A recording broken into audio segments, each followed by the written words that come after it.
Well, knowing the consequences of being arrested on the ark. Yeah, I like that part. He was a little put back telling her about what he was doing, because he was thinking like she's gonna be not wanting me to do it, right? Yeah. And then all of a sudden she's like, "So what's the plan?" "I'm helping." And he was That's like, my girl. "What? No." He felt pride, but he was also like, no. Like, this isn't happening. Yeah, that validated. It kind of gave him some validation. And then the guard comes busting in and arrests him for treason. All of a sudden, Clark's going, "Don't worry, I'll warn them." I'm like, "Girl, are you stupid?" They're in front right there. of them. They can hear you. Right. At least, like... You want to warn somebody, huh? I know. 2 for floats. Float for 2. Right. Exactly. A float for 2. So we're back on the ground, and they transition to Clark, and the crew getting out of the car. She's like, "Jasper's waiting. Let's dash." She was consumed with getting back to Jasper.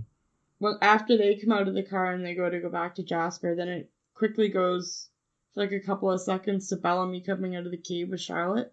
Yeah. And he's like, "Is anyone out here?" And he's like yelling. I'm like, "Yeah, just announce to the grounders where you are. Why don't you?" Right.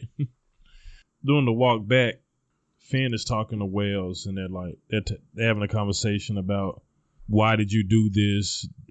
Why did you... Finn wants to know what happened, and did he really get her dad floated? Yeah, and Wells, Finn knows something's up. And Wells, I mean, just a long story short, Wells was like, "Man, it doesn't matter. I made a choice. If she hates me, she hates me. And that's it." Yeah, I like that part. He was like, "You seem like the type of guy that would keep something like that to yourself." Yeah. Well, they don't feel threatened where they are at this point, at that camp.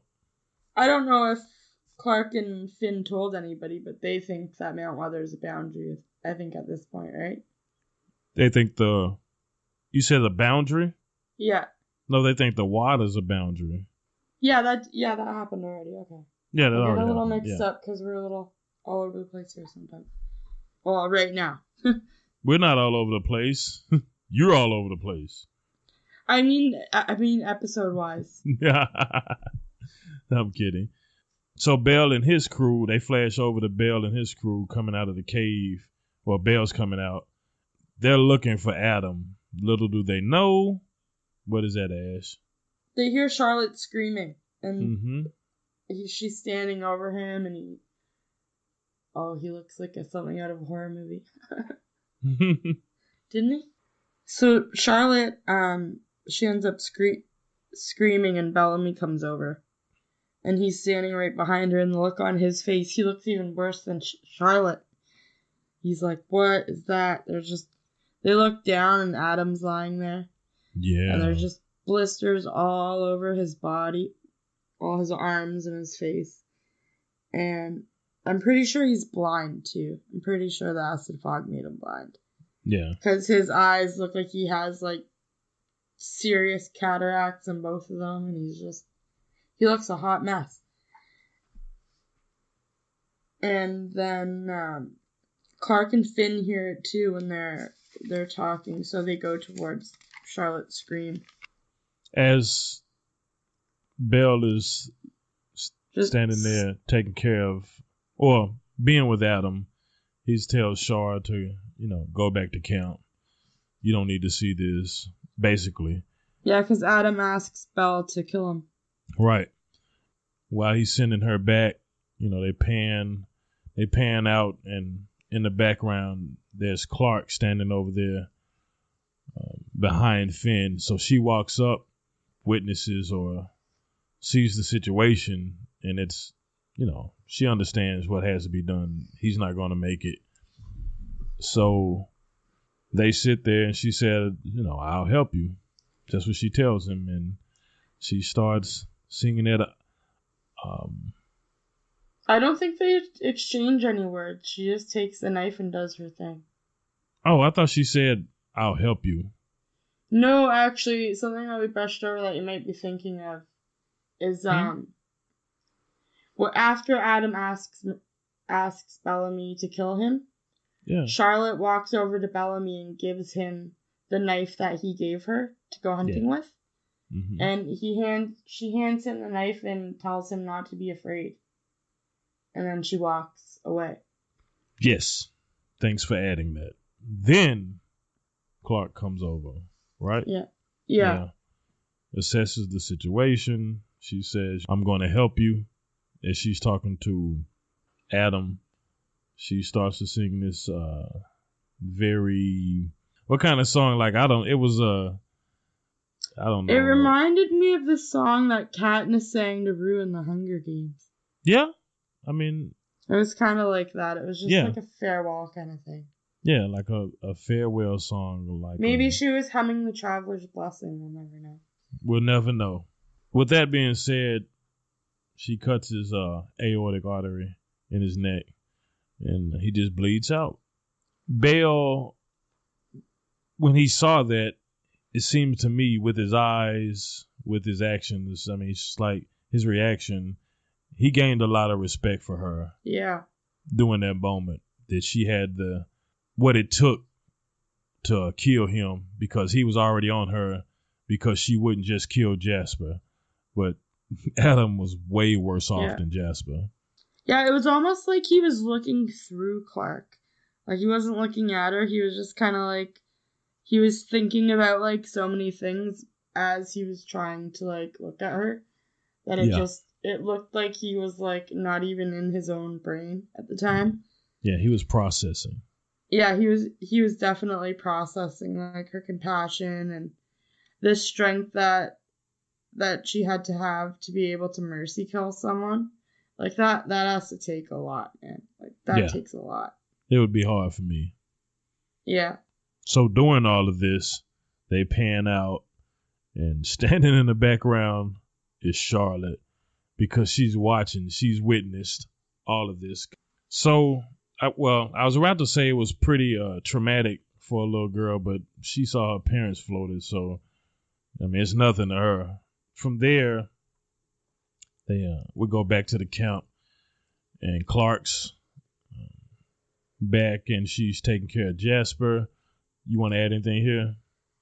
Yeah, the first thing that happens when they get back to camp is Belle, like, orders someone to get Clark whatever she needs.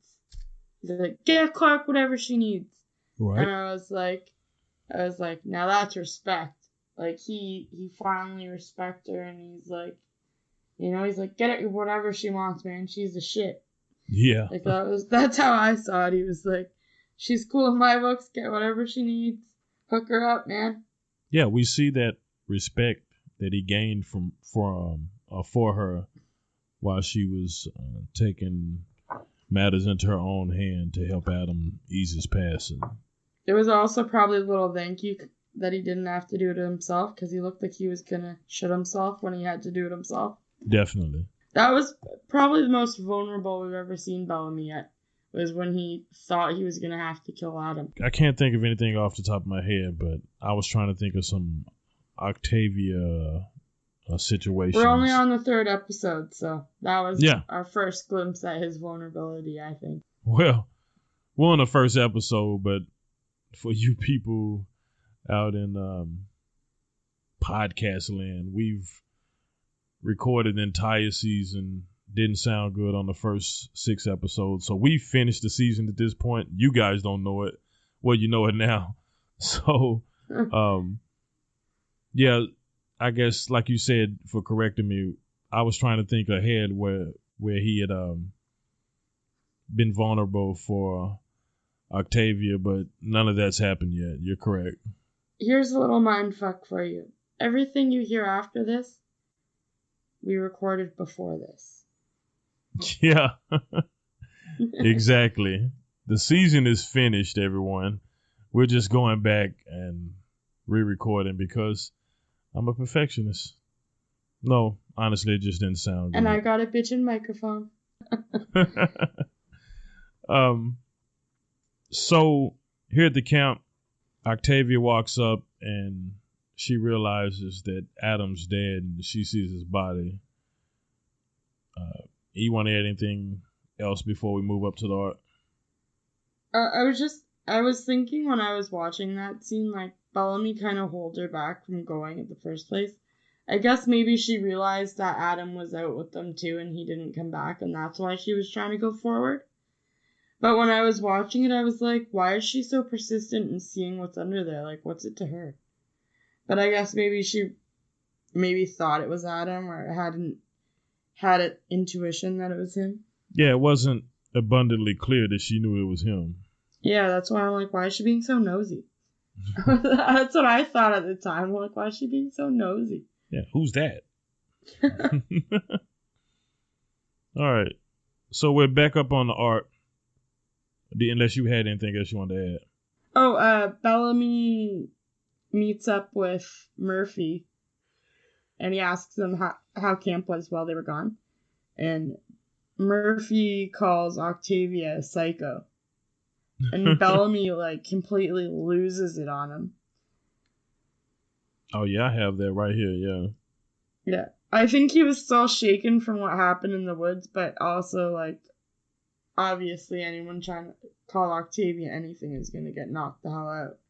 But I think he was still a little shaken from what happened in the woods because he, like, raged out. He was like, what'd you call her? He just, like, went nuts. You know, I didn't think about that, but yeah, he's kind of took that out on. That was the first thing he could take some frustration out on. Yeah. Yeah. So up on the ark, we're at the scene where Jake's reckoning is upon us, and he's about to be floated. Him and Abby are sharing a tender moment. He gives her back their wedding ring.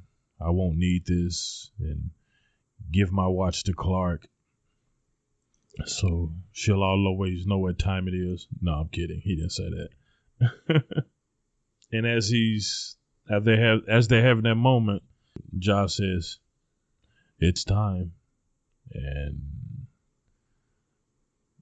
right as they get ready to float him, Clark comes up, and they just have this very touching, tender, sad, gut-wrenching, heart-pounding moment where she has to literally look at her father be executed. She's there. I mean, it's just, for me, I put myself in a situation and for this scene, and I was just like, wow, everybody did a great job on this scene. Everybody. Yeah. And that was our first time seeing somebody actually get floated. Yeah, and damn. It took my breath away. And not in a good way. His too. Yikes. And not in a good way. He like smiled at Clark and Abby, and it was just like, zoop. I know, and man. Sucked out the thing, and I was like, man, that's a fucking brutal way to go. Boy. Well, pretty quick. But, wow. Yeah, he gave it a little smile, and they punched his vacuum button, and they died in the world's largest vacuum. My goodness. In the universe's largest vacuum. Yes, probably so. Like the world waits. Right. So Jake's floated, and back to the camp we go. And Jasper's being healed by Clark.